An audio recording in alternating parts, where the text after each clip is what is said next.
Alright guys, I made a lot of progress. I wish I could have recorded it, but I tried to get as much done as I could while I could. Got the body off the frame with the help of my buddy Dwayne.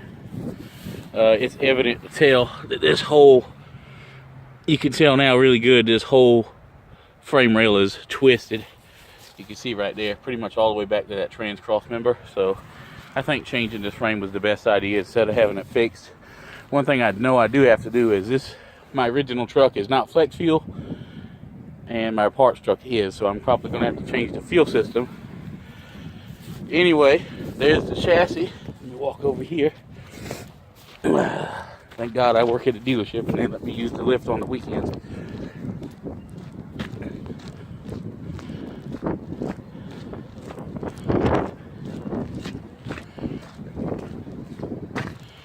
And there's the cab.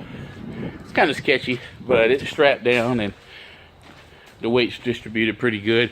There's something I didn't know is the cab mounts go down from the top, so the threads can sit down there out in the open and rust, so you can't get it apart. Good job, Ford. I'm not crazy about that. Anyways, there's the cab.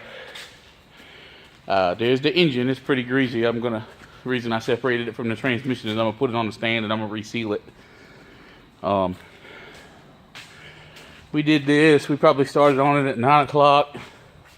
It was all apart before 11, and then I cleaned up for about an hour and a half. It was pretty easy besides those cab mount bolts. There's the bed, the hood, and the door on my car dolly. I wanted it so everything was mobile in case I had to move it from up here. There is the transmission. It's pretty greasy.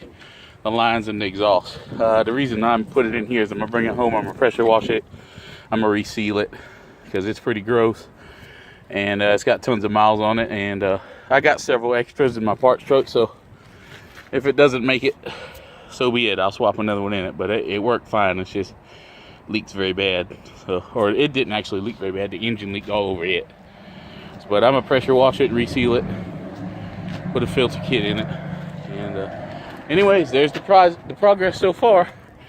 Now I gotta strip the parts truck and go back from there. Lots to do, but at least I finally got back started on it. Anyways, thanks for watching.